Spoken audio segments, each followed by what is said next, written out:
This is Launch Complex 34, Kennedy Space Center, Florida. From this spot in a few days, the National Aeronautics and Space Administration will launch Apollo 7, the first of its manned Apollo missions. Apollo 7 is scheduled for up to 163 revolutions, better than 10 days in space. The three men who will fly Apollo 7 are Navy Captain Walter M. Schirra, Jr., Commander; Air Force Major Don Isley, Command Module Pilot; and civilian Walter Cunningham, Lunar Module Pilot. Explaining the primary objectives of the upcoming mission is Flight Director for Apollo 7, Glenn Lunt. The primary purpose of the Apollo 7 flight is to check out and qualify the spacecraft systems in Earth orbit. These are the systems in the Command Service Module vehicle. The ones of primary interest are the life support system, the propulsion systems, and the control systems. In order to accomplish this, we have scheduled what we call an open-ended mission. What this means is that we will fly as long as we can within the consumables lifetime on board. The limitation is the oxygen available for the crew. During the course of this flight, we have a number of tests scheduled on the systems.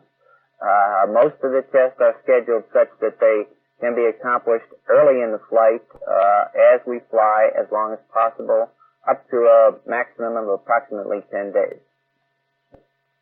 The Apollo 7 spacecraft is the most complex manned spacecraft ever put into space by the United States. The sophistication that has gone into the construction of the craft includes extensive redesign and changes made during the last year and a half. For example, the former two-piece crew hatch was replaced with this one-piece hatch that can be opened quickly from either inside or outside by a pad safety crew, and non-flammable materials have replaced flammable items throughout the cabin section. The flight crew has spent almost 1,200 hours training for this first three-manned mission, and the men have virtually lived with their spacecraft during its construction and testing. Training such as water egress, planetarium reviews, classroom study, altitude simulations, and 160 hours of flight simulations have fully prepared the men for Apollo 7. Simulations the past few months have not been limited only to the flight crews. Flight controllers in the Mission Control Center in Houston have logged over 525 hours of practice sessions to prepare them for the 10-day flight. After the first 6 revolutions, the crew may remove their pressure suits, since normally they would not be needed again until prior to re-entry. Each member of the flight crew will maintain a 16-hour work schedule, followed by an 8-hour sleep period. At least one crew member will be awake at all times. 5 experiments, 3 of which are medical, are part of the upcoming mission. The medical experiments are concerned with bone demineralization,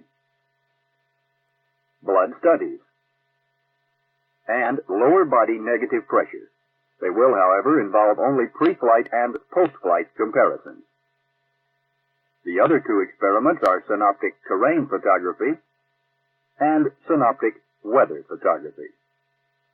A lightweight television camera weighing only 4.5 pounds will be evaluated during this flight to help eliminate any problems that could impair transmissions from future flights, particularly the lunar landing. The camera will be mounted in various locations for interior photography, but the crewman can hand-hold the camera for out-the-window shots. The television signal will be received by the Corpus Christi, Texas station and the Merritt Island Launch Area station in Florida. The video will then be relayed to the Mission Control Center in Houston. Perhaps the greatest concentration of testing and checkouts in Apollo 7's pre-flight schedule was during the countdown demonstration test held a few days ago at Cape Kennedy. During this procedure, every item, from simple headsets to complex computers, was tested. Communication links with the manned spaceflight network as well as the Mission Control Center in Houston were verified as to overall compatibility. The launch vehicle itself was completely tested and no detail was left unchecked. The crew portion of the countdown demonstration lasts about 2.5 hours and involves overall verification on such items as the environmental control system, emergency detection system, and a multitude of critical checkouts that must be completed before launch. Wally Schirra summed up crew feelings. I think we've enjoyed working together. We've had a goal that's another hard one to achieve, particularly one that we have to follow on where we lost 3 of our compatriots, and we don't want any mistakes that might even be something like that to happen again. I think you'll find that you'll see a good performance out of this total crew, and we've tried very hard to make this machine work just the way it should. Ground testing is over. Now, the major test will begin as Apollo 7 lifts from the pad to prove itself in manned flight.